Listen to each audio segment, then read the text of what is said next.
बिस्मिल्लाहिर्रहमानिर्रहीम। Voice of crime में मैं हूं आपका मेज़बान शकील करार। आज हम आपको बताएंगे कि गुज़िश्ता 24 घंटे के दौरान में इस्लामाबाद में ऐसी वारदातें जिससे शहर में खौफ हरास फैल चुका है और शहरी अदम तहफ़्फ़ुज़ का शिकार हो चुके हैं।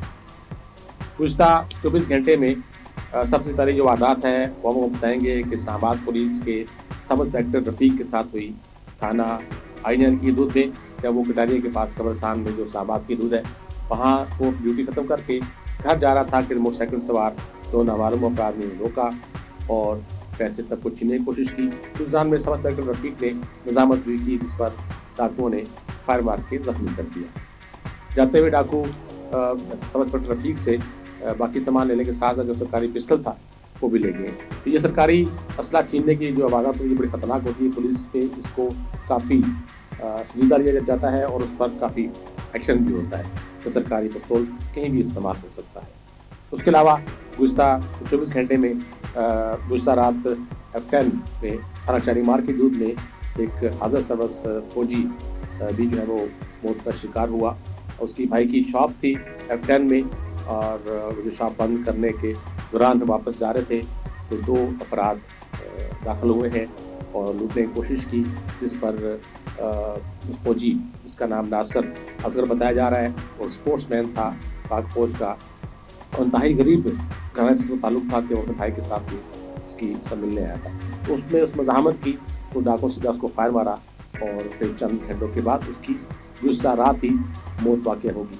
और उसके बाद अब पुलिस से दावा कर रही है, थाना शालीमार पुलिस के अफराद को उस वारदात के जुर्म में गिरफ्तार किया गया। अब इसमें कहाँ तक सदाकत है, क्योंकि जो मुलज़मान हैं उनके चेहरे नकाब से ढके हुए हैं, उनकी कोई शनाख्त भी ज़ाहिर नहीं की जा रही है। अब इस बात में कहाँ तक सदाकत है कि वाकई वो मुलज़मान उसी वारदात के हैं या कोई और है। लेकिन उसके बाद आज जो मेलोडी में थाना पारा से चंद फुट के फासले पर जो वारदात हुई है, जिस पर डाकुओं ने दिन दहाड़े वारदात के साथ जो फायरिंग की है, तो उससे शहर में काफ़ी खौफ हरास फैला है और 5 अफराद जो ख़तरनाक असले से लैस थे उन्होंने जुलो शॉप को लूटने की कोशिश की और वहाँ पर बताया जा रहा है कि ऑटोमेटिक दरवाजे थे और वो 2 अफराद दाखिल हुए दुकान में बेकारी ग्रुप में, मांगने वाला ग्रुप में। तो उस दौरान में जब उन्होंने पिस्तौल निकाला तो सिक्योरिटी गार्ड ने ऑटोमेटिक दरवाजे बंद कर दिए, जिस पर हवास वाख्ता होकर 2 जो डाकू अंदर मौजूद थे उन्होंने फायरिंग की और फिर उस दौरान में जो 3 उनके साथी बाहर सफ़ेद रंग की गाड़ी बैठे थे उन्होंने भी, आप इस फुटेज में देख सकते हैं कि वो उसको क्रॉस फायर करके अपने साथी को बचाने की कोशिश कर रहे हैं। और दौरान में एक शख्स को गोली भी लगी है जो सड़क पर गिरा हुआ है और बासानी जो डाकू हैं उनके साथी बाहर अंदर मौजूद थे किस तरह फायरिंग कर रहे हैं तो अपने साथियों को बचा के वहाँ से वो निकलने में कामयाब हो गए। इसी तरह ये बातें 3 तो ये हो गई और उसके अलावा G10 में जो जर्मन एक शहरी है उसके साथ बात हुई है कि घर के बाहर उसको लूटा गया। उसके बारे में बताया जा रहा है कि वो बैंक से रकम निकालने के बाद अपने घर पहुंचा था कि पीछे से मोटरसाइकिल सवार 2 से 3 अफराद आए और उन्होंने उसको मज़ामत पर लूटने पर मज़ामत की तो उसको भी उन्होंने मार कर कत्ल कर दिया। इब्राहिम नाम बताया जा रहा है जो कत्ल हुआ है वारदात के दौरान में। अब इन तमाम सूरत हाल में 2 चीज़ें सामने आ रही हैं। एक तो ये कि जो वारदातें हैं वो मोटरसाइकिल या गाड़ी पे हो रही है और सफ़ेद गाड़ियाँ इस्तेमाल हो रही हैं। इससे पहले जो सुपरमार्केट में ज्वेलर की दुकान लूटी गई थी उसमें भी सफ़ेद रंग गाड़ी इस्तेमाल हुई थी। आज जो ज्वेलर शॉप में डकैती की कोशिश की गई है उसमें भी वाइट कलर की कोरोला गाड़ी इस्तेमाल हुई है। लेकिन असल सवाल ये पैदा होता है कि एक तो मुलज़मान जो भी वारदातें कर रहे हैं वो इतने ख़तरनाक हो चुके हैं कि आतिशी असले के साथ वो फायर करने में 1 सेकंड लगाते हैं और फौरी तौर पर वो फायर करके या तो ज़ख्मी कर देते हैं या तो जान दे देते हैं। ये सूरत बड़ी ख़तरनाक है। फिर उसके बाद जैसे कि 3 रोज़ पहले पुलिस लाइन में वज़ीर आज़म की मौजूदगी में वज़ीर दाखिला शेख रशीद ने वो बड़ा दावा किया कि इस्लामाबाद में 1800 कैमरे जो CCTV के लगे हैं वो मुकम्मल तौर पर चालू हो गए हैं, यानी कि मुकम्मल तौर पर काम कर रहे हैं। इतनी बड़ी खुशखबरी तो नहीं थी जो वज़ीर दाखिला ने को सुनाई है।